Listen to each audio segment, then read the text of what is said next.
Hi, everybody who's ready to have a good week. Good morning.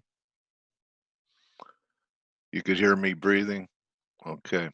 Yeah, I wasn't muted. Okay, Zig. All right. So I wanted to start off talking about USD CAD. Oh, please, I'm going to bounce you from the room. We had a chance to break out of this wedge here last night. The interesting thing to me about Canada this morning is in a strong dollar environment, dollar's popping pretty good. USD CAD does not seem to have the same type of rocket fuel here. So there were two ways to look at it. It could have been this kind of wedge setting up here, but you could also just draw a straight line. There's a weekly. 38.5 was a big level back here. 38.5, we have two hits. And if you just put in a straight line, horizontal line, then what you have developing is a descending triangle, and a breakdown under 138.5 is going to take it down into the low 130s. So it could be because of oil. I'm just saying that all the way up when the dollar was strong and there was risk off, USD CAD would perform much better. It's not doing much today. So I ask myself, if this crude bounce terminates and corrects a recent advance and S&Ps don't go straight to hell and risk on comes back, what's going to happen to Canada if it can't perform under the best of conditions? So be careful about your longs, definitely under 138.5. You want to be short, in my opinion. I'm still constructive euro, even though we're getting this pullback in euro today. The 109 level is pretty important. I have confluence of moving averages coming in just a shade under between 880 and 860. In situations like this, like I put on a piece at 33, and I'll be looking at it if we start trading down here in the next couple of days down towards the 109, because I also believe in the dollar. If you take a little bigger look at it, um, was bearish a dollar last week against last Friday, the previous Friday's high, and here we are at some very important support here. Didn't quite get there, but this too looks like we could be getting a descending triangle. Um, so I'm going to be fading dollar strength this week. Maybe we get up to 100. You could have a descending triangle, even, go for a stop hunt about above 101, but I don't expect that. Expect right around the 100 level to provide some decent resistance. And then should we break down, just like Canada, on a breakdown under support, breakdown under this support level is going to take you back down towards these lows. 95 level. Um, this is interesting. Gold fought its way all the way back after being down sharply Friday. Um, I'm looking to short the market, and one of the reasons I'm looking to short the market is this. I always want to look at what's the strongest instrument related to gold, and Newmont Mining is actually even stronger than GDX. Here's Newmont. And Newmont on the 4 hour, you could tell, has a 1, has a 2, and I'm looking for a 3 up here in Newmont. You could tell it's even stronger than GDX. It broke out first. Here's GDX. Kind of has the same type of look. So I'm thinking that we could get some type of peak in here, maybe around the full moon on Thursday sometime this week. But I'm gonna this is what I do. Like, I don't have an area in mind to short gold, right? When I look at the gold chart, nothing's that clear to me of yeah, this is a good level to do it. Is it 720? Is it 730? Or do we need a new high over 1740?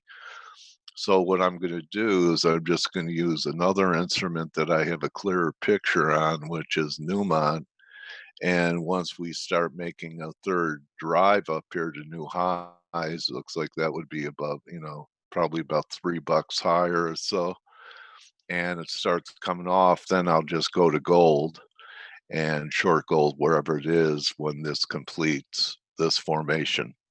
You guys understand that sometimes you may not have a great idea as to um, where to short something, but another instrument that you have a better feel on it. No audio on, Brock. Everyone else has it. They even heard my breathing. So you could just wait for something that you do have an idea of what could happen here. So I'm going to be waiting for Newmont, yeah, to make a third drive up here, and then look at where gold is and go for it. S&Ps last week, and I think we were on with Investors Business Daily. It was during the summit, and I was fortunate. I know Steve's still short. I think that we have at least moved to 2640. Okay, so this is where I think we could go. I look at it right now. I know some people still think we could get another high out of this market. I'd be looking at, moving averages, maybe 61.8 if we got that, 28.60, different fib levels. I'd look for a failing rally in S&Ps. Here's a level. This 2860 to 2900 looks like a decent area to try and sell a rip there. And I know that Blake, when we were having the webinar on Friday, was actually, I think, shorting euro and was looking for a pullback. So Blake, how are you? That was a good call. Wondering, don't send me to detention. I didn't watch the week ahead video. What? So I'm probably going to get you to repeat what you probably said Well, for on the Christ's sake. video. Huh? Well, Huh? for Christ's sake, what are you doing? Yeah. I was busy bouncing off the walls and I couldn't concentrate. So, I tell you what, it's a comfortable prison, but it's Yeah. Yeah. you I know what I mean, mean? I'm in the most comfortable prison any prisoner could ask for. yeah, So, it's interesting. One of the things I was just talking to one of my colleagues in he's in Stamford, actually, Connecticut. yeah, And because we're all trading from home, so it's yeah. even though the office is in Greenwich, the guys haven't been in the office for a couple months now, and they're all trading from home as well. But we were talking about something that I discussed on uh, on the week ahead video that you didn't obviously listen to. So, but I had to confess because I knew I'd be busted. no, So, it's good. But all right, we were just talking about the uh, the uh, the fact that I was just reading some about the cell phone data over the weekend. It's like whether you like it or not, people are moving around. People are yeah, actually starting to get out, and they're done with it. I mean, I think I've mentioned this like over the last week or two. I've talked to a lot of my friends, especially I'm in a different place than New York. So let me just say that Arizona, where I live, where it's extremely sunny, and we have a lot of space in between us. People are a little fed up, and you can hear it in the frustration in their voices, and yeah, like they're ready to get out. I mean, and I'll say that a couple of different things. If you look at the cell phone data, it tells you that people are moving around. People are not staying at home. They're not. They're not. They're done with it. They're fed up. And Nate Silver, it also referenced something on his data as well. And we were talking about that today. And the fact of the matter is we're going to see the repercussions, if there are any. We're going to see it in about a month from now, right? Right. I mean, for More the good, infections, you mean? whether it's Yeah. good or bad, Yeah. we're going to be seeing it. And I think people are at that point. And I was talking to, some of our neighbors, and if you don't know, on Saturday nights, a bunch of us neighbors, we actually get together on, in our driveway and have, a couple glasses of wine, and we all sit, you know, 6 feet apart, and, we social distance in the driveway. And, but we're hearing this is a very common phenomenon, I'm sure not just where I'm at, but where everybody's at. Um, and I do think that some places are built differently than others, just because the from a you know spacing standpoint, like where I'm at. I mean, it's hard to get super close to somebody, and but if you're in Chicago or you're in New York, that it's different when you have a bunch of people out and about. I mean, you're London, you're like wedged up against people, just when you're in a city center. So uh, it's a different way of life, and I think that a lot of people are going back to their normal way of life. And like I said, we'll see what those ramifications are. But in regards to the euro, let me tell you what I was doing and what I'm doing. I've actually lightened up a little bit on my euro short, because if you weren't aware, I was shorting the euro above 110, and it was the underside of this trend line. 618 retracement, failed breakout right here. You can see the blue line here, right? Failed breakout. Mhm. We've pulled back a little bit. I think that any rally now in the euro dollar, you got to use as an opportunity to sell. So I'm hoping, because it's been such a slow night overnight in North American trade, or in European trade, I'm hoping we get some sort of move that looks like this, and we can have a little head and shoulder pattern and take us back down towards 108, because I do think we're in a 108 to 110 range personally. Now there's the more significant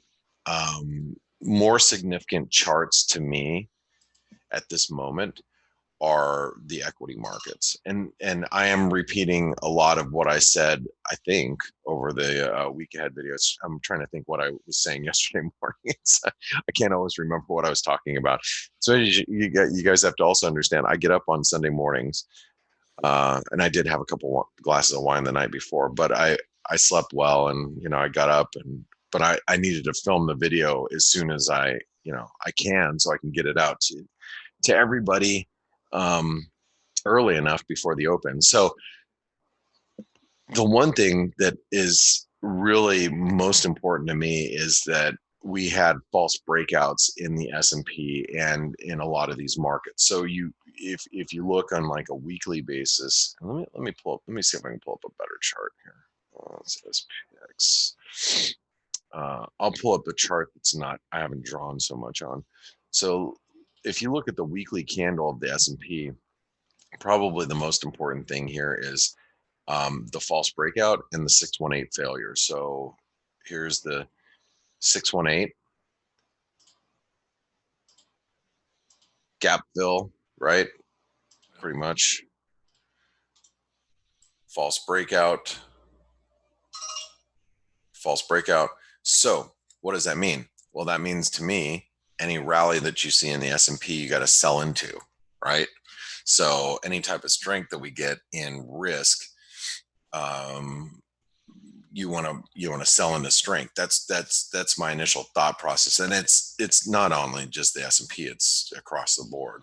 Okay, so basically that's what I'm thinking going into today. I'm hoping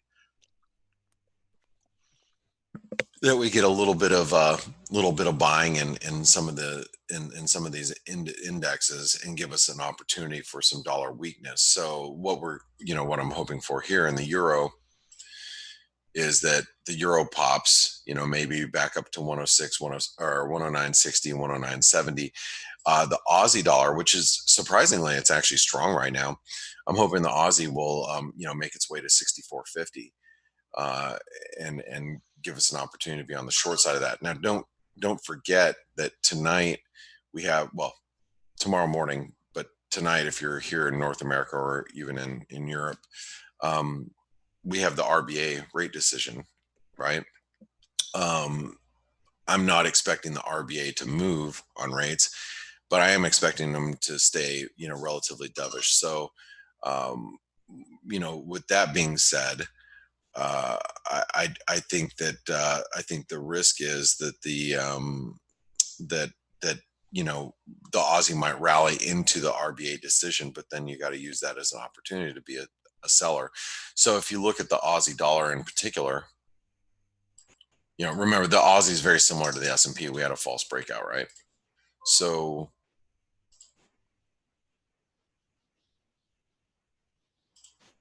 the Aussie may be a rally to the 38% retracement here would be 64 64.50 basically, and 64.70 um would be the 50% retracement, which is possible. We make our way up there. I think it's entirely possible. So that's what I'm hoping for today, is just a little bit of a pullback. It has been a very, very slow North American session, or excuse me, European session thus far. It's been actually a pretty slow open.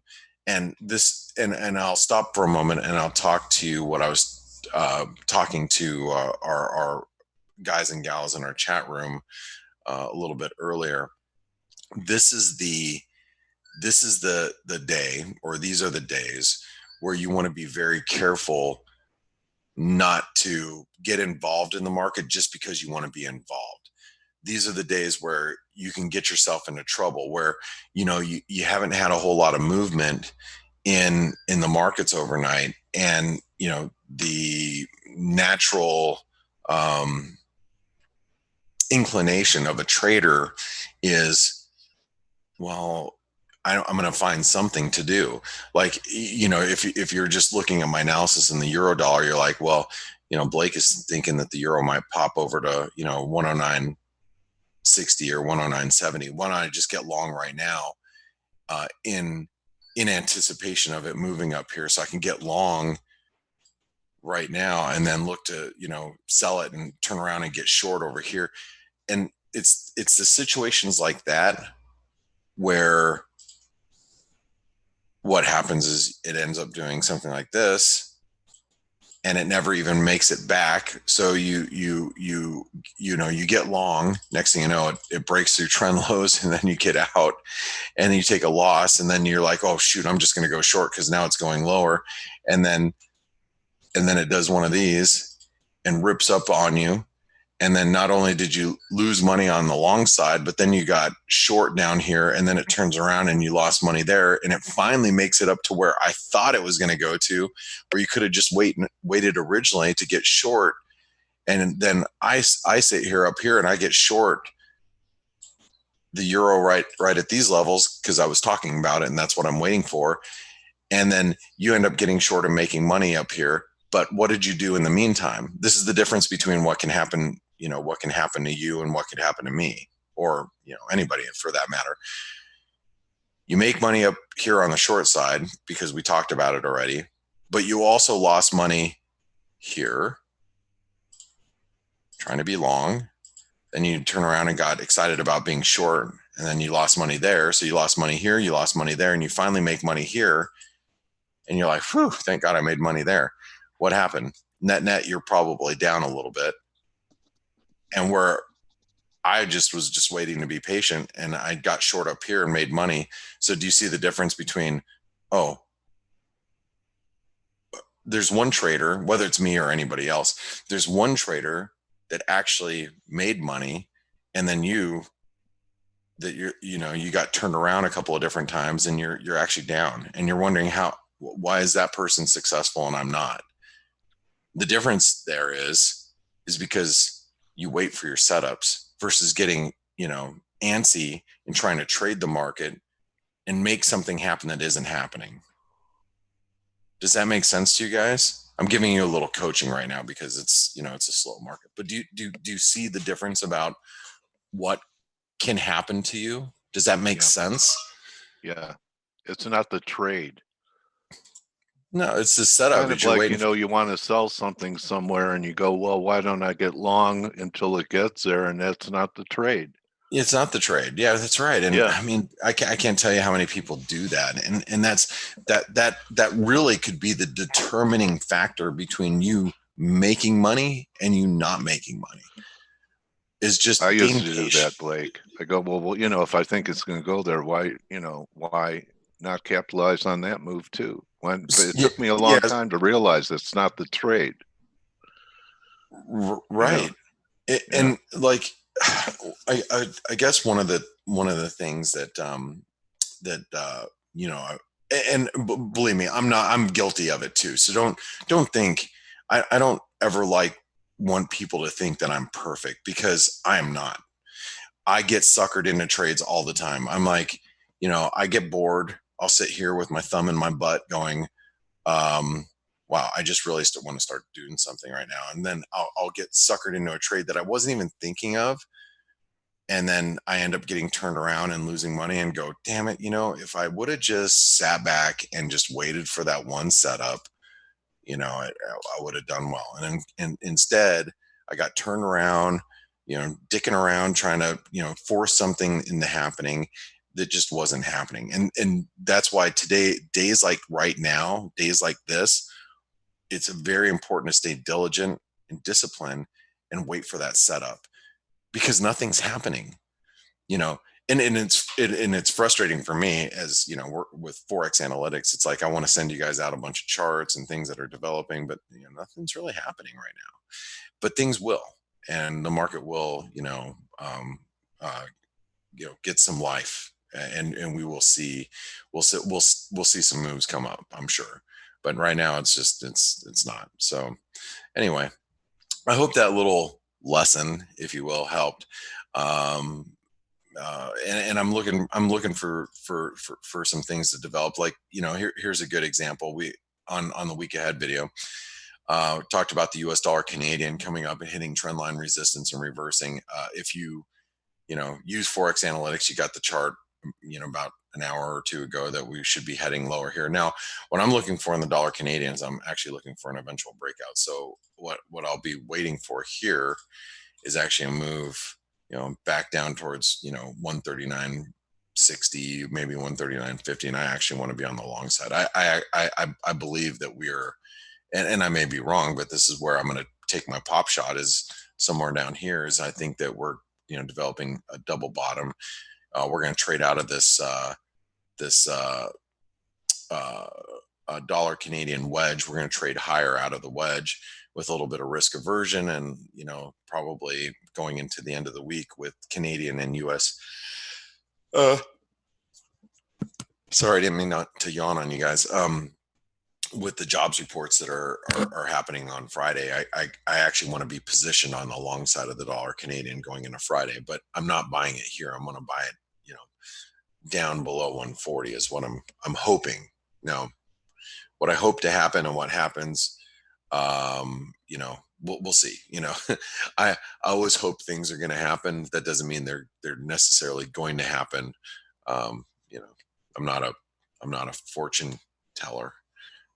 So anyway, so that's just kind of what I'm looking at with the FX market. It is kind of a slow day, but like I said, today is a very, very important, for days like today, that you wait for that setup, you wait for that, the market to give you those opportunities, and that's kind of what I'm doing right now, and I'm hoping that the S&P can build a little upside momentum here, and get us back towards this resistance zone that I've been talking about, for a while here. I'm just hoping we can get back towards this resistance zone to sell into some risk, if you will. Uh, what else did I wanted to mention? There was something else that was on my mind, that I kind of wanted to rant about today, but I'm not. Oh, it's not so much a rant. I just wanted to reiterate, because I said it during the week ahead video. I'm going to say it right now. Thank you guys for all your support with the Traders Summit. I think it was a really, really successful event, for a couple of different reasons. For the one reason is for one reason is we had a lot of great speakers and a lot of great knowledge that was given out.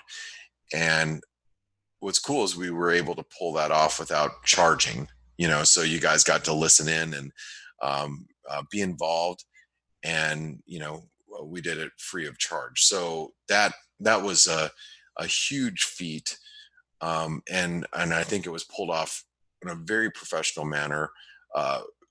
Coach, you did a great job, wrangling in some of these people. You and Joe did, and then being a host out there, you really were just engaged the whole time. You did such a great job. I know Steve did a great job from a logistics standpoint, and our whole team really pulled together to pull this off. So I I think it learned a was. lot, Blake, from our speakers, Mark Yusko and Mark Chandler, and really, it really is going to be worth watching again, even if people were there live, because there were so many great narratives painted by these analysts that it's great. It was 2 great days of intelligence gathering, It in my really humble was. opinion. It really was, and I listened to a majority of it. There's a couple of interviews that I did not get to see because I was working on my presentation on day one, but I'll go back and listen to the recordings myself. So anyway, just a great job. And speaking of that, Blake, the recordings are actually ready. They will be online within 2-3 hours from now, so people will be able to see them. Oh, great! And maybe you can explain the process on how that's going to work to our listeners. But I want to say, Steve, great job. You Yeah, really Steve. good job. You're an animal, man. Yeah, you are a animal. Animal. Anyway, but I'm going to pass it over to you guys. Stelio, Steve, I hope you guys had a good weekend. How was your weekend? Good morning. Very good. Very good. Plenty No of complaints, sunshine here, good. man. Plenty of sunshine. Yeah, weather's improving. Steve is training Jason for the Indy 500. I saw. Finally, the Volgi family is going to have one good driver. Finally. So you guys don't know the inside. No one else knows what you guys are talking about. But Steve's son has a little car that he's been driving around. We saw him driving around a parking lot. Yeah, it floored the whole time. Actually, my secret plan is to buy him a go-kart in a year from now. His mother is terrified of the idea, but I'm going to do it anyhow. Nice. Awesome. All right, guys. Well, I'm going to pass it over to you. Thank you, everybody, for all of your support last week through the Traders Fest, and thank you guys for being here today. And Steve's going to take you through a lot of these charts with Stelios and Dale. So have a great one. Good hunting, Blake. Thanks, Thank you, Blake. guys. Thank you, Blake. See Good you morning, later, guys. mate. Good morning. Good morning, Stella. Guys. Hey. Good morning, Coach. Good morning, everybody. It's been a quiet morning so far, and I think I've said this in the chat room this morning. I think stocks are going to be, or equity indices are going to be calling the shots. I think from here for the next few days, we are at levels where, for example, the S&P. That's what I usually look at. We're either going to head towards new highs or we're going way lower, and I think the latter is going to happen, but obviously I wouldn't rule out a move again towards 29.50. But people were asking in the chat room, what do you think about currencies? What do you think about this and that? I think currencies at the moment are correlated with stocks. So it's all going to be about the dollar. If stocks fall again, the dollar is going to strengthen. It's always the safe haven flow. Commodity currency is going to weaken. The pound also weakens as stocks fall. That's what we've seen in the last few weeks. But this is all short-term moves, and see what happens. So I'm looking at stocks more than anything else. And the interesting thing is, there's a lot of people saying, "Oh, I think the recovery is going to be good, and V-shaped recovery, all that." And you take a step back, you look at the situation, you look at how potentially the global economies are going to come back online. Sorry, I think it's going to be slow. And I was reading today about Trump, who said that he's going to deliver a conclusive report on the origins of the coronavirus, which apparently was, according to him, was manufacturing by the Chinese or whatever. This whole sort of conspiracy theories about it. But what does this tell you about US and China going forward? Yeah, that's what I wanted to tell you. The fun part, Stelio, is I bet you on that. At the same time that they're going to be, you know, fighting in essence to paint China as the bad guy here. I'm not saying they're not. At the very least, their omissions to initially communicate the significance of the problem Yes. definitely made a lot of damage, because if the rest of the countries knew in advance, they could have taken much faster measures, ban traveling much faster, etc., etc., and the situation would have been a lot better. So I'm not going to Yes. go into the conspiracy theory if it was laboratory manufactured or whatever. My idea about conspiracy theories. I don't pay attention to them because some of them are definitely right, but the vast majority of them are not. And chasing after them and trying to verify which is and which isn't really productive. But in any case, going back to what I was saying, at the same time that they're going to be doing that, they're going to be trying to persuade the market so it doesn't tank, that the US-China trade deal and phase two Yeah. are on track. Yeah. Which, Remember. how Yeah. exactly can you combine that? I have no clue. Yeah. Remember, before this virus, the whole thing about equities was the US-China trade deal and how it's going to work, it's not going to work, and it was looking positive. But after all these things that are happening now, how can it be positive in any way? I just fail to see it. So You know what else people forget, guys, is that we were in a manufacturing recession here in the US before the virus washed upon our shores. And the only thing that was holding up the economy was the consumer, like usual. So, we can't blame weak manufacturing on the virus because it was already there before this. And then the last prop for the economy, being consumer spending, has definitely, even though people are opening up, we'll see how many people go in. Like Steve, you had that poll. How many people go to restaurants and movie theaters and things that are opening up? We'll Yeah, see. I actually had a I look think at a it lot of, again yesterday. It yeah, was like 25%. The highest percentage was for restaurants, which was like something like 25%. yeah, And then the rest of the questions were like for big type of events, for traveling, uh-huh, and everything else, lower. every other question other than the restaurants, which was 25%, said yes, they will go to restaurants. Everything else was below or a lot below 20%. So, some of the answers in some of those questions were like 12%. yeah. So Well, a you lot like of people have movie theaters, big PTSD. events, Yeah, yeah. PTSD from the virus. Yeah, I've never had this experience before. No one alive.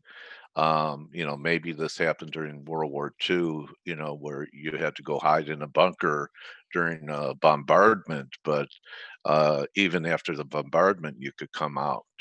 Okay, so Yeah. no one alive has experienced what people are going through now, and it's got to have a psychological impact on, I can't touch that. I can't shake my friend's hand.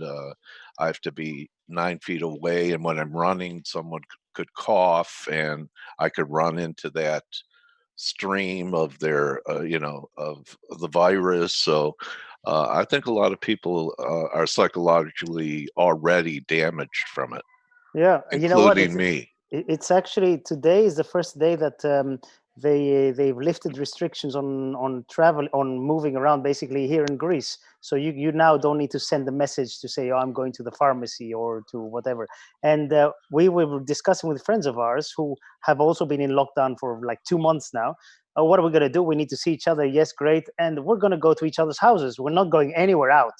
So I Yeah. think we're not the exception. So I think the recovery is going to be slow and painful. Unfortunately, we're not going to go back to where we were, 4 or 5 months ago. I hope I'm wrong. So On that basis, guys, let me ask you this: you guys handled and shut down early the coronavirus issue. If people want to travel there and take a vacation, I'm asking for me, are they going to have to go into a 2-week isolation period before they could go about the country? If They, you're coming Tourists from come in? if you're coming from another country, I think there's still a 2-week quarantine. Stelio, yes and no. I'll explain. They know that this would be devastating for whatever tourism will be left. So what they're discussing now, and they haven't officially announced it, but I'm pretty sure it's going to be happening within a matter of maximum a couple of weeks. And we're not the only country. Is that they will develop? Not they will develop. They will make available tests, COVID tests that will have like very fast results. Yes, couple of So hours, in right? essence, what's Yeah. going to happen if you want to travel and do your vacation here, you will be able to take that test, and once the result is out within a few hours, then you won't have to go through. If of course it's negative, needless to say. Right. So Yeah, if the right. result is negative, there will be no restrictions. Yeah, that's a good point. Yeah. Actually, that's good. Okay. Yeah, so you will be able to So travel so it'd around be a without good idea being, for tourists to take the exactly, tests before exactly. they get there. Actually, I Yeah, don't but know. So Yeah. so but they even if they know. don't, they will be able to get like the test here in the airport or Yeah. hotel or whatever else. And once the test is out within a few hours, then there are no restrictions. You can go wherever you want Yeah. Okay. if you're negative, I thi- obviously, right? That's what I think mean. I think Do this they put sum you up somewhere I think this summer or this throw you summer in a tank? Huh? I think this summer we're going to see a lot of local tourism, not only in this country, in most countries. Everywhere, yeah. So Yeah. that's something to consider. Are But planes flying in there as far as I from know, the yes. US? As far as I know, yes. Yeah, I'm not, yeah, yeah. Yeah. Okay. yeah. Yeah, you're free to come, man. Come. Okay, bro.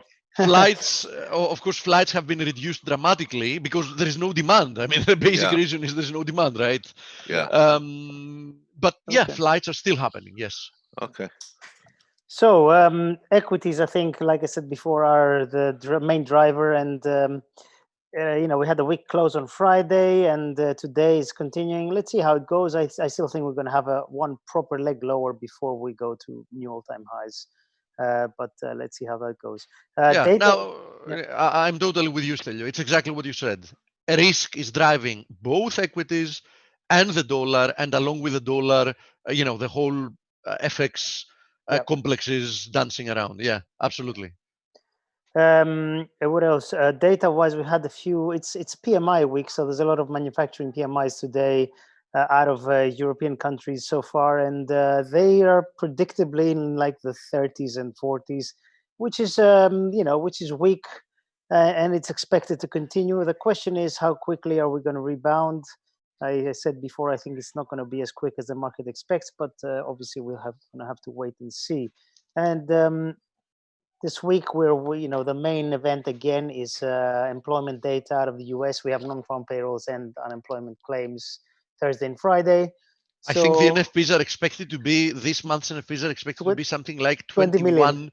20 million. million. Yeah. I mean, Yeah. this is, if This you is unbelievable. I mean, if you it's if you went 6 months back and somebody showed you that, what would you have assumed? I would have assumed like World War III or something. yeah. But yeah, it's crazy. Thank God it's not World War III. Yeah. So yeah, that's pretty much it. Oil is also looking a little bit jittery today. The closer we get to the expiry of the June contract, the more likely is we're going to see a bit more crazy Crude oil price action. tanking, Yeah. especially if we keep on having a period of weakness in risk, because we know that those go hand in hand. Yes. So yeah, if close to the expiration we're seeing stock markets are tanking, yeah, it's very likely that we're going to see some type of a repeat of what we had with the May contract, right? So Yeah, and for people who haven't read it, we put out a blog post about oil. What was it, a week or two ago?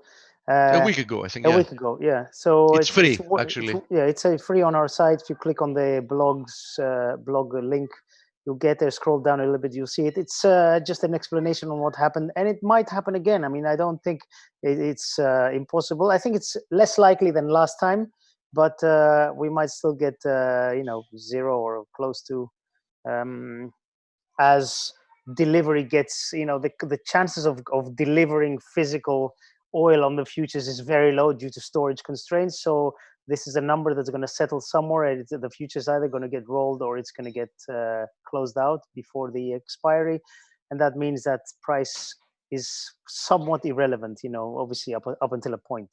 So Yeah, actually, um, yeah, price can go as low as the equivalent of or close to what the contango is going to be in in switching contract, in rolling over the contract failure. So it yeah, can yeah, go negative. Yeah, yeah, yeah. absolutely, it can go So negative again. But in general, you know, forget about all the short-term pain that's there in oil. Keep in mind that looking further down the future, oil prices where they are extremely attractive. Of course, yes, you need to have proper timing, you need to have patience, you need to choose the right instrument through which you want to play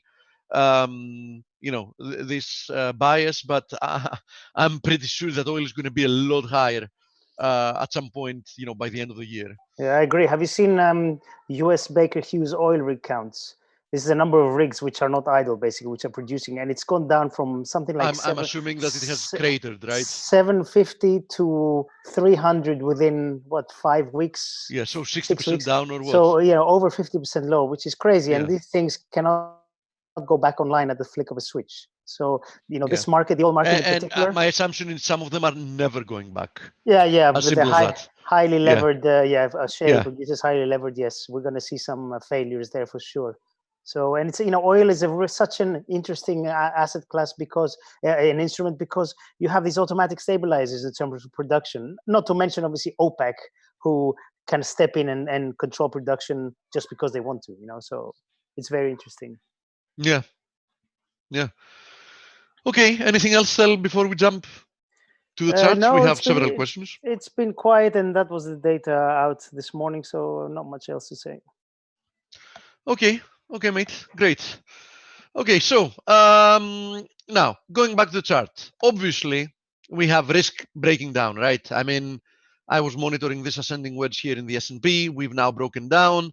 As long as we are below the highs, there is a very decent chance that we're headed quite a lot higher. My target still remains 2630 to 2640. I'm still short. My cost average is, just above 2900. So, I'm staying in this position. There's no question about it. Any rebound towards 2850, 2860, 60, I'll probably add a little bit more to the position and make it a three-quarter position from half of a position that it is. So that's my plan here. No need to go through one, each of the indices separately. You see the Nasdaq has also finally broken down from this channel. You see the VIX, which is the inverse, having broken higher from this descending channel that we were trading in. You see the DAX, which not falsely actually, because I expected that this would create a final thrust higher. That's what we drew. And we got that. We didn't quite make it to 61.8. We stopped a little bit lower. It doesn't really matter. We completely reversed on Friday. That was a big reversal, and we're seeing very healthy continuation today. In which case, I expect that the next level of support is at 10,200. Manuchin just says that the Trump administration is ready to provide more stimulus for coronavirus relief. Just came through, through Squawk. So I'm just telling More of everything. more. Yeah, Yeah. step on it. 6 trillion are not enough. So DAX also breaking down from here. What's 10,200 to 10,070? That's an interesting area of support, although I do think we're headed lower from there as well. So no need to go in detail for more indices. You just had a brief outlook of the main ones. Any rebound, as Blake said, at least in the short term, in my opinion, is a selling opportunity. Even now that we've broken down. Do I think that we're headed to new lows? Not necessarily, because we're seeing they're pumping massive amounts of liquidity. So, I mean, I believe they're going to do a decent job in supporting nominally prices of stocks. Most likely it's going to work in the sense that we're not going to be headed where we should be headed, if left to rebalance itself. I mean, if leaving the economy and the stock market to actually rebalance at normal levels. Um, but it is what it is. In any case, for the time being, though, I do believe that the path of least resistance remains lower until we find some considerable low, might be near the previous low, might be lower. That's still not out of the question, might be a little bit higher. You know, I'll judge based on the price action for the time being. As I said, I remain short. Obviously, now going to the dollar, and here's the DXY. Obviously, you see the DXY has so far posted a bullish engulfing on the daily chart. You can clearly see it here, right? Bullish engulfing, so quite a bullish reversal here. Backtesting, if we assume this was a triangle, backtesting this. So let's see what happens from here. Needless to say, if my assumption that risk off is gonna last. Sorry for stopping. I'm hearing new statements from Mnuchin. He expects China to make good of their trading agreement. So it's what we were saying before, Celia. I don't know if you're still here, but Mnuchin is on one hand, they want to, they want to attack China. Um, uh, on the other hand, if they expect them to do good. Now, how both of those are going to work, I have no idea. But whatever. Needless to say, by the way, usual misconception. I want to mention it once again. It was mentioned. I heard from the administration, they were saying that they actually dismissed the rumors that they might. There were rumors going around that they might, in essence, not pay Chinese some of the bonds that they were holding as compensation. I don't know if they ever could seriously consider that. That would have been destructive because once you, in essence, default on even a specific number of bonds, then any faith the market had goes away immediately. But on the other hand, they said that we can still increase tariffs. We can even make them pay like for up to $1 trillion of tariffs. Let me repeat this again. You cannot make foreign citizens pay any type of taxes. Tariffs are being paid. If you put tariffs in the US, tariffs are being paid by the US consumer. It's as simple as that. It's not complicated. It's extremely simple to realize. Directly or indirectly, that amount is going to be paid by the American consumer. Directly, if even by imposing tariffs, still the best option is to buy the Chinese product with the price increase due to tariffs, or indirectly, if by imposing tariffs on the product, you make some kind of a substitute being now more attractive, in which case the consumer is going to pay the difference of what the Chinese product costed before the tariffs and what the product that you're going to buy instead of it costs afterwards. So, tariffs are being paid by US consumers. End of story. I mean, it's as simple as that. And something tells me that, especially during a recession, that's not a very good idea because people are going to be anyhow, under pressure. Definitely their income is going to be diminishing. So, that's probably not a very good idea. Now, so dollar, quite a nice reversal from there. So guess what? Another rejection in the case of Euro USD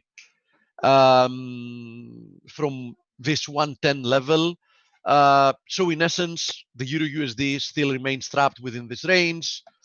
No surprise here. I've said multiple times, why waste your capital trying to trade something like the Euro USD or the USD Yen that in essence are doing nothing, find something more attractive to trade. And luckily, during the past couple of months, there are several instruments that are moving, quite nicely and, provide nice opportunities for you to trade. Okay, so in my opinion, don't just, get fixated in trading a couple of instruments because you've gotten used to trading them. Just trade what makes more sense, what has a higher chance of giving you a nice direction, and go for it. I've considered myself a Forex trader for more than 10 years. Needless to say that during the past roughly 1 year, I've made most of my trades in things outside of FX. I mean, I'm okay with that, right? I'm okay with that because I've done good, and I've done good because I've stayed away from things that would have probably hurt me if I tried to trade them. And during the past year, most FX pairs have had big periods of time that they're not doing much. Okay. Now, Aussie and Kiwi have questions about them, but even if we didn't, I would cover them. There is the ascending channel in the Aussie. We seem to be breaking below it. That's going to be a bearish development. Now, are we headed to new lows? No idea. Exactly the same way, I have no idea what's happening with the S&P, meaning I know it's headed lower now. I don't know if it's going to go to new lows. Okay. The type of price action we get is going to tell us what's going to happen. But for the time being, I'm bearish all of those pairs. I'm bearish the Aussie. I'm bearish the Kiwi. I'm bearish the indices. And I'm waiting to see how the price action is going to unfold to know if I should be buying them, after a few days, or if I should be looking for more weakness. Now, here's the Aussie breaking down. Here's the Kiwi testing these wedges, trend line support. You can see it clearly here. I mean, this formation so far, has a huge chance of being a bearish formation. You can see it. I mean, it's so far it looks textbook. Now, Aussie yen, even a more textbook risk correlated pair, closed on Friday below this ascending wedge. Even if you want to focus on the candlesticks, posted an evening star formation. You can see these 3 candlesticks there. So, any type of perspective after filling in the gap, just look at the combination of elements you have there.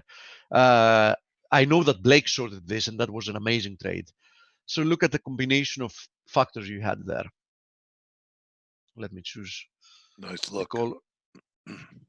So we filled in the gap. You see it there, right? Done. Check. We tested the 61.8. Check. We posted an evening star formation. Check. We closed below this ascending wedge. Check. I mean, right? If this is the jury find Aussie yen guilty of failing. yeah, I mean, good case. Is it a 100% chance that it's trending lower? No. Why? Because there's nothing that's 100% chance. Is it a high probability trade that this is failing and trending lower? Yes, it is a very high probability trade, right? And that's all you can do in trading. What you can do in trading is take a lot of high probability trades, knowing that if all the trades you take are high probability, at the end of the day, you're going to be making money in more than you're losing money. So the only element then left is make sure you exert the right risk reward for each one of them.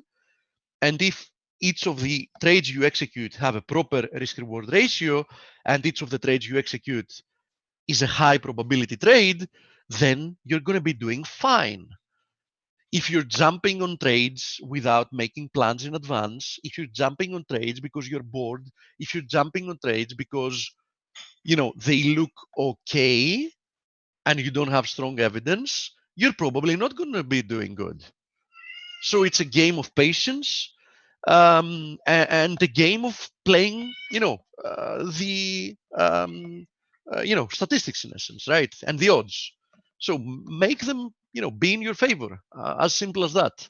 I mean, I know it isn't simple in action, but in theory it's simple. And if you use a trading journal, as I've said many times, you're going to see that it's going to become a lot simpler to follow some basic rules, because once you get to write things down, it's much easier for you to control yourself, and because you're forced to judge your own ideas. Okay, now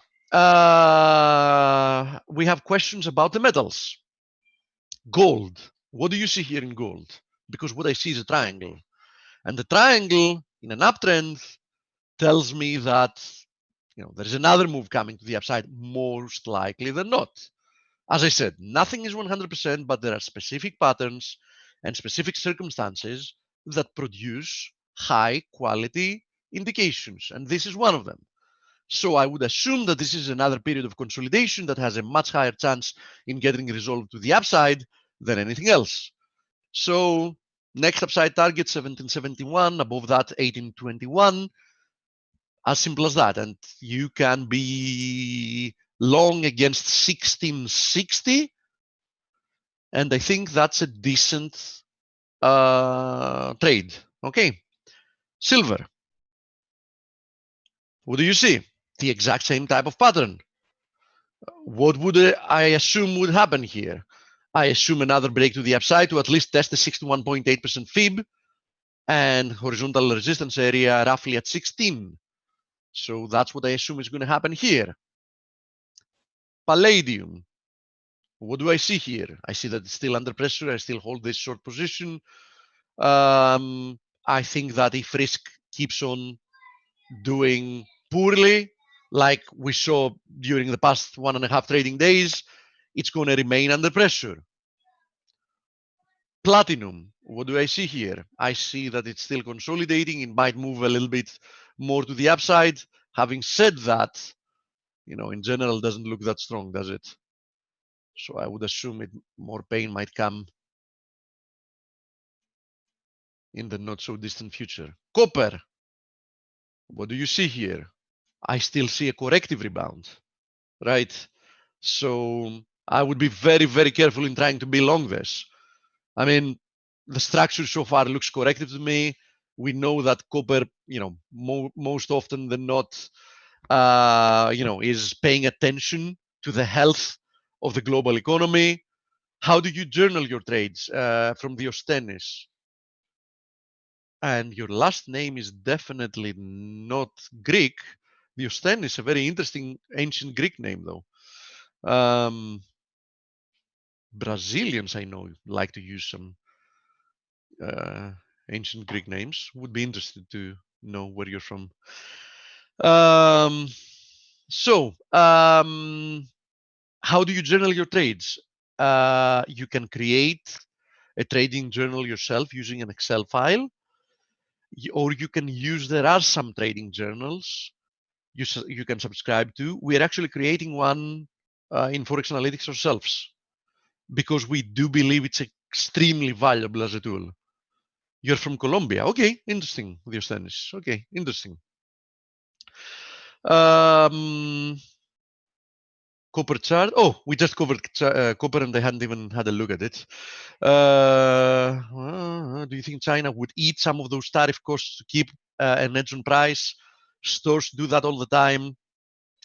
They might, although after the initial set of tariffs that we've already seen, I don't know how much space there is for that, Eric. But in any case, even if we assume that they still have the capacity to eat, in quotes, some of it, at least a decent part of it is going to go back to the US consumer. There is no escaping that. Okay. A question about natural gas. Listen, I've said it before. There is a clear divergence between what oil does and natural gas is doing here.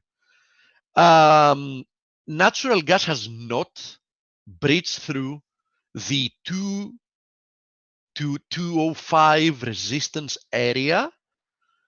As long as it doesn't, might see another leg to the downside. But keep in mind that if we break through 205, I think natural gas might actually explode higher. And I like the fact that it's still diverging to crude oil. Anyhow, so bottom line, don't buy it here because it's very close to resistance, but above 205, I think it has the potential of squeezing shorts. I've been creating and adapting my trading journals for a few years now. Recently changed it again to test it for my second quarter of the year, says Tyann. Okay, that's very interesting. And you know something? That is a very nice thing to do. Get involved with building your own trading journal, worst case scenario. Yes, absolutely. In general, from my experience, getting involved in that process seems like initially might seem to you, if you haven't done it, like a waste of time. But believe me, it is so productive and so helpful for your trading future. It's like the best and cheapest investment you can make. Spending some of your time to build your own trading journal, because in essence, it will get you to very well understand and realize the concept of risk management and the concept of how beneficial it is for your profitability to seriously plan your trades in advance. Once you see it working in action, you won't be able to go back. I mean, you won't be able to understand why for so long you were trading without that, right? It's as simple as that. Yeah, it's like looking in the mirror. Yeah, You exactly. get to see what you're doing, Yeah. so. Yeah, exactly. That's a great analogy, Dale. So we have Jake with TrendSpider here today. Perfect. Let me see if there is any question I can cover like super fast within half a minute. I think I covered all the majors. Perfect. So, You did. perfect timing. Okay. Okay. So, as I said, later today, you're going to have all the recordings for the event available. We're going to send out an email to everybody that registered, so don't worry about it. Just a few hours left. Actually, the recordings are ready. They're already uploaded. We have a little bit of issues of caching with the site. We're resolving at the moment, and then you will be able to view them. So thank you, Dale. Enjoy the interview. Thank you, Steve. Welcome back, Jake. How are you, buddy? Hey, I'm doing well. How are you? The world has changed since the last time you and I talked, huh? Yeah, I can't go get myself some chicken wings at a local restaurant like I used to be able to, like last time we talked. So yeah, Yeah, things you have could changed. you could go to a drive-through. Yeah, Are you it's doing crazy. that, or huh? I said it's crazy out there, and it's been just it's almost been like a dream. Sometimes I wake up in the mornings, I'm just like, is this really happening? So Yeah. it's been interesting. So It's surreal, and some of the market moves have also been unprecedented. You want to grab the screen here, Jake? Steve, stop sharing, please. And there we go. okay, so Done, you coach. just go to that little green box so we could see the teardrops. Teardrops, one appropriate technical indicator when there are a lot of tears out there, not just in financial terms, but what's happening to people. I mean, I've been touched. My older sister is in the hospital with COVID right now. Wow. So let me ask you, Jake. I guess the big question is, I don't know what you want to talk about, but now I could tell you're looking at this megaphone formation. So here's the big debate. Was that the low, or B, we're going to get a retest, or C, we're going to make new lows? What camp do you come down on in here? And what's your chart telling you here? A failing rally? I definitely could tell you that I've in the past have been on all three sides and have made the trade on all three sides. For me personally, just from experience, I am like everybody else out there. I have no idea what's going to happen. Honestly, I don't even know what's going to happen next week. with all of this. And so, obviously the market's always unpredictable, but this whole nother leg of just uncertainty really makes it hard. So for me, I've been in the position where we've had a big drop, and I was 100% convinced that we were just gonna start the next depression. And one thing that I always remember from that was, so many people told me, don't fight the Fed, and I'm like, whatever, you don't know what you're talking about. I'm 22 years old and I know everything. And, that didn't work out too well. So, for me right now, I think I got to go with my experience. I think from the Always. chart for what we're seeing, one thing that we know for sure right now, what I have here is we'll touch on raindrops a little bit, but I want to go over Okay. this anchored volume profile, because this is incredibly powerful and it gives you a perspective that is really hard to do elsewhere. And the unique thing about this on TrendSpider, the volume by price or volume profile, whatever you want to call it, is not anything that's new or improved. What's Is it really compared to like market profiles that yeah, people use? it's essentially a market profile, except you Okay. have the ability to say, I want to know what the market profile is since the March 23rd bottom. I want to know the market profile since the February high. And you'll see as I move this line, it Yeah. anchors that point and starts the market profile from a different point. So You can't do that if you just use market profiles, because I know a lot of people use it. They don't have that capability. Generally, just using it's a function of the history. So generally, Yeah. like if I had the market profile up, we would Yeah. start the market profile from the last candle here. But Okay. we want to start a market profile from when there was a status quo change in the market. This was Great a very point. big change in the market. You've Yeah. got this huge peak here. This was when these buyers maybe started to become sellers. This is when you become a different participant in the market. So we have to start the point in time where that status quo changed. But what's interesting here is obviously we can see that we are at what I call the break-even zone. And the break-even zone is essentially just your point of control. But I call it the break-even zone to understand what that actually means. At the break-even zone, if the price is at the break-even zone, the majority of shares that are holding within this distribution are break-even. So you're pretty much at your equilibrium at this point. So a lot of the time, if the price is above this area, you're going to call this like a demand zone, because this is where previous demand was. Now, let's say that, we've got a different example like Tesla, and you've got something a little different where, this area, if we anchor it from here, this area initially acted as our supply zone, because there's a big block of shares holding here, but this particular set of volume is including these recent candles. So before these candles were here, we still had this block of volume just holding here, and this was what we would call the supply zone, because these were all the people that bought too early, and they're the ones that are now breaking even at this area above.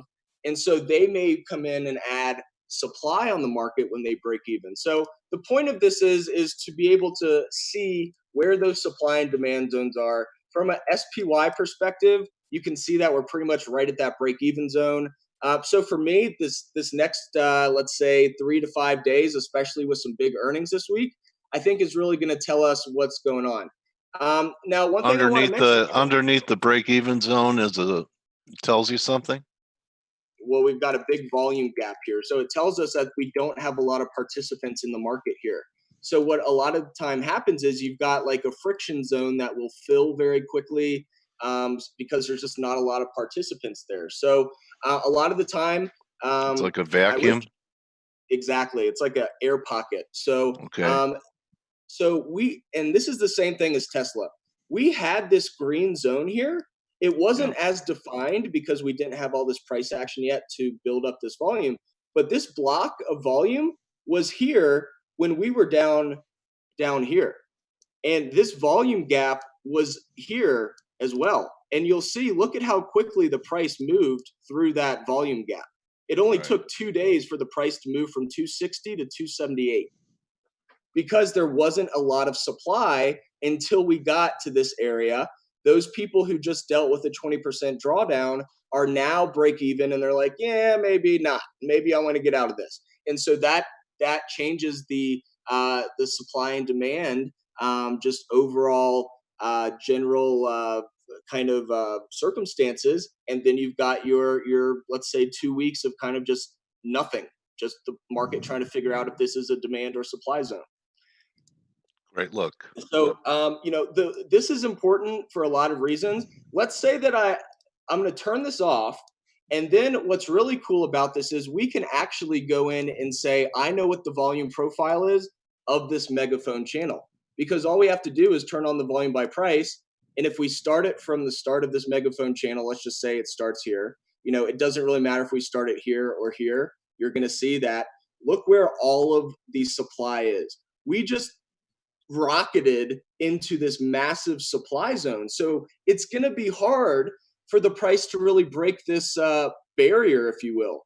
And notice that we've got the monthly SMA 20 on here as well, acting as resistance. So it's not just supply above. You've also got confluence of indicators that people are looking at. People look at the monthly SMA. People look at these indicators that essentially become self-fulfilling. And so naturally, after a 30% plus move up in the markets in less than 6 weeks, you're going to finally hit that exhaustion zone where it's kind of like it's kind of like that air pocket or volume gap or just kind of zone, this vacuum.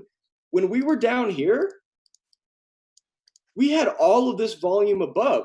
So what happened is everybody who bought too early is essentially just holding, and that creates this kind of like magnet back up to this area because all of those What created the turn? Was there anything that you saw besides the megaphone line down there that told you that could be a bottom?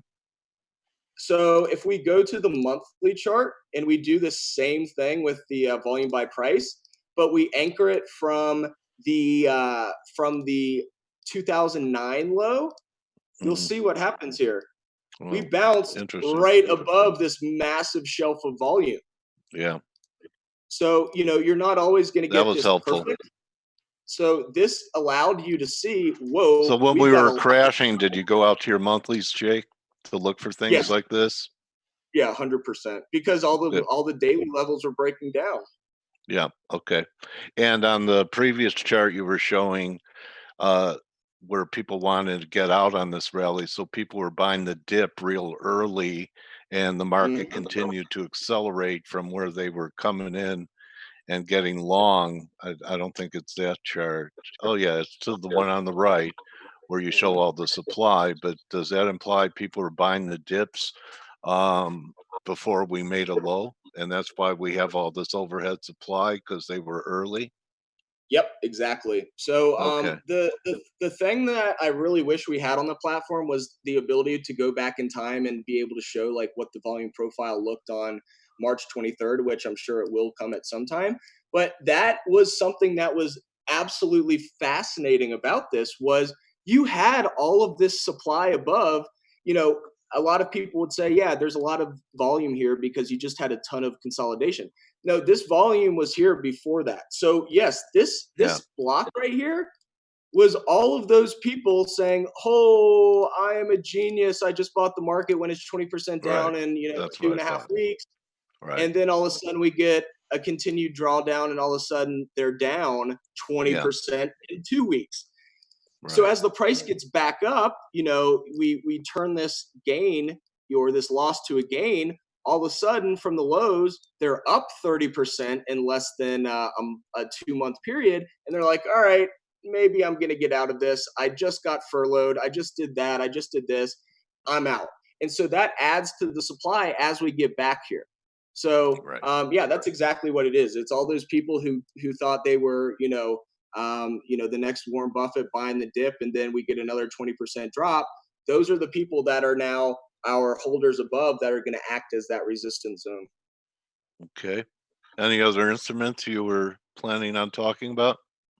Well, you mentioned the raindrops, so we might as well jump in them. I want to mention the raindrops because I think this is something that was really cool last week. A lot of people got bearish last week, a little early, which, I always generally enter a trade early, so I can't say anything about that. But just from a bear perspective, we had something that was really interesting last week when you look at essentially the hollow candle versus the raindrop. And before I go into that, we also obviously got to go over what the raindrop is. The raindrop is a volume based candle. So instead of an open and a close, what you have here is you've got the left hand side here, or sorry, yeah, the left candle here, bar, which is the volume weighted average price for the first half of the period. So we're on the daily chart. So that is going to mean that this is the first half of the day. And so typically a regular bar chart, this is your open. And then on the right hand side, this is your close. Well, in this case, instead of the close, this is your volume weighted average price for the second half of the period. So what's really interesting about this is you can actually see how the volume is flowing throughout the range of the day or the 30-minute candle or whatever you're looking at. So what you can do is using this, we have the first layer, which is the left hand VWAP and the right hand VWAP, first and second. But then we have the volume profile overlaid on top. So you can see where that volume was flowing. So if we draw a line, this horizontal line, and we do a previous high here from April 17th, you'll see something really interesting. On the regular candle, we did not close through it. We actually just wicked above it. So, you're like, all right, well, we did intraday move through it, but we did not actually close through it. Is this bullish or bearish? What the raindrop does is, and it's not going to tell you if it's bullish or bearish, but it's going to tell you, were there participants at the top of this range? Sure, there was a wick here. Was that one transaction that just pushed the price up for a second or two, or was there According to actually the raindrops, yes. Yep, exactly. Look Okay, at how so the much volume. raindrops told you. So here I am, a novice, learning about your stuff. The raindrop, unlike the candle without the teardrop, I'm kidding, raindrop, it said, was telling you, the message was, even though he had a wick, the raindrop closed strong, in indicating that the wick was kind of meaningless and you should look for more strength. Am I reading it correctly? Exactly. And the thing is, a lot of people will say, how do you know that volume wasn't sellers? Well, of course it was sellers. Someone's got to buy it from Yeah. someone.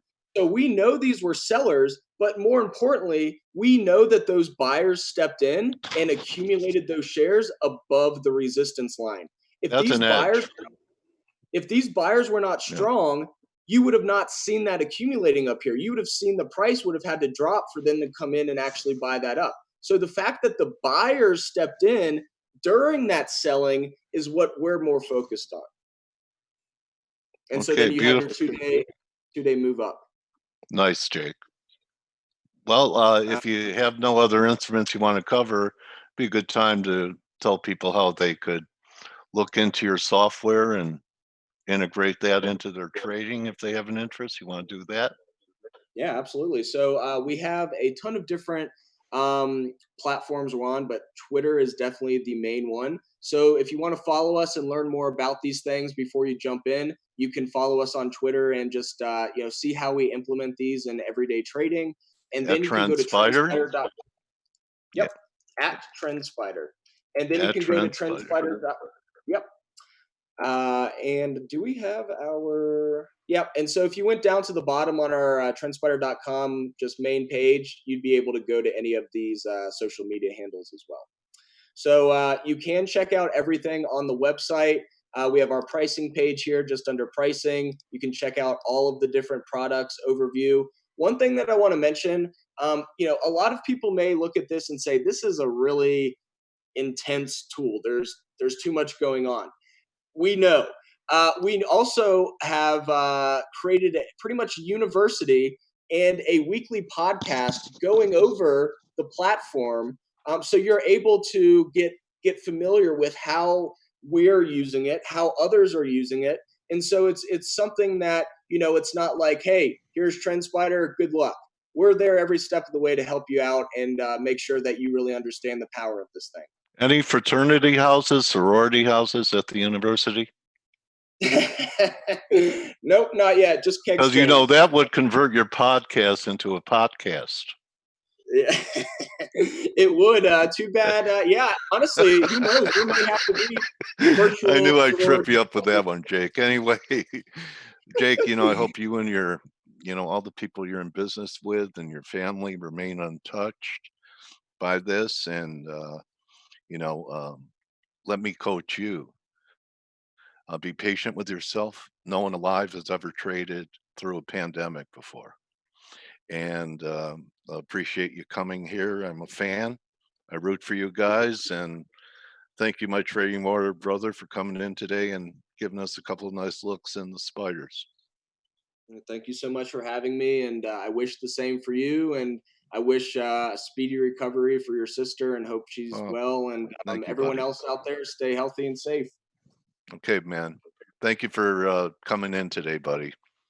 Hey, you're welcome. Appreciate it. Have a great one and have a great week.